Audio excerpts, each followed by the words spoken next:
Hi, I'm Christine. I'm a registered nurse that works at the Halifax Sexual Health Center, and today we're going to review subcutaneous injection. This will be an injection teaching session, and we will review testosterone today. There are some other subcutaneous injections, but we're mostly going to focus just on testosterone today.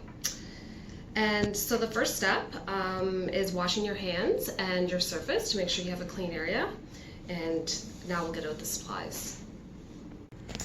So these are the supplies you need for a subcutaneous injection. You need alcohol swabs, one for landmarking and one for wiping off the top of the testosterone. So before you start, you always clean the surface of the testosterone vial. And then you need a Band-Aid if you might need that after. And then the needles that we use for subcutaneous are a 22 gauge, 1 inch, and a 25 gauge, 5/8. So the way needles work is this smaller number is actually the bigger needle, and so a 25 would be a pediatric needle, and the length is the 1 inch, and the length is 5/8. So this is a pediatric needle, and obviously because it's going in the fat tissue, which is another way to describe the subcutaneous tissue, it's much shorter. So the first thing we do is we screw together the needle and the syringe, and you'll see that how that works. You just screw it on. This one you're going to take off to replace with the giving needle, so you don't want to screw it on too tight. Then you look at your dose, and I always tell people that of all the things in the injection teaching, that is what's really important to remember is the dose, that you get that right, and that you get the site right. So you pull back the amount of med that you're going to take in air and put the air in the vial. And that just helps the tea come out more quickly because it's quite thick, so it puts a little pressure behind it. Then you turn everything upside down and use the help of gravity and start pulling back on the plunger. Tea is quite thick, so it will drip out slowly. So just so you're aware that it can take a little while to get your dose in. I pull way back past my dose until it's full, and then that way if there's any bubbles you can put them like this to get to the top, or you can bang it softly against a table just to get everything to the top, and then you push all those bubbles out until you get to your dose. The syringe we use is a 1 ml. For testosterone you're mainly doing 0.8, 0.5, 0.4. So this is a good syringe for that because it's only 1 ml. Any other syringe, it's kind of hard to find a dose especially if it's small. Okay.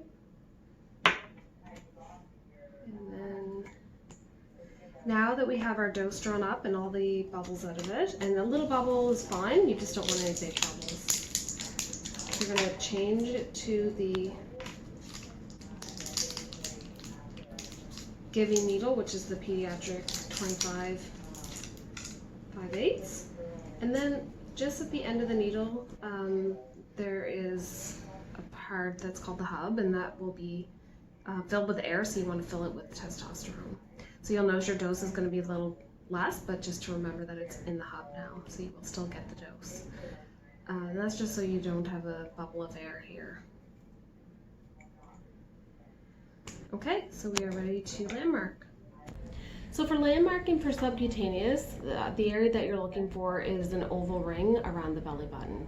You don't want to go too low on the pelvis or too high up towards the rib cage. And the first step is going to be locating anywhere in that ring area, and then you're going to swab the area with alcohol.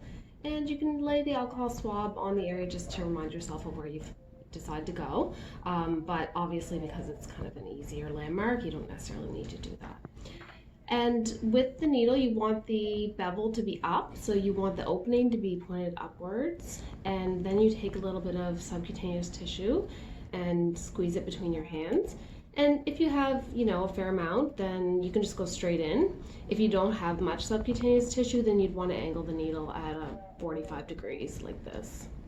Normally, we would always say just go straight in like a 90-degree angle. You're going to hold the needle like a dart, and you're going to go in like a dart. Not hard, but swift and firm. And so then you're just going to go in. The quicker the better. Initially, you may be a little bit slower, and that's fine too, and you will develop speed over time. And you go all the way in, and then you start to inject your testosterone, which again is quite thick, so it may go slowly. So you just inject that. And then you hold it for 5 seconds and just pull straight out. And then you're going to take a cotton ball and just kind of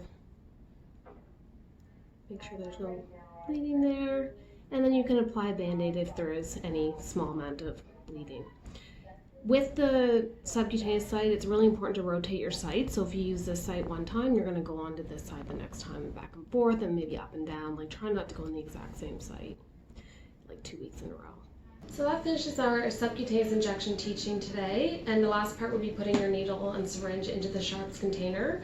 We supply all the injection supplies here, the needles, the syringes, but we don't supply Sharps containers, and we don't supply the Band-Aids and alcohol swabs. And if you have any questions about your injection teaching, you can always give us a call here. The important things to remember are getting the right dose and getting the right injection site and checking your expiry dates. Thank you.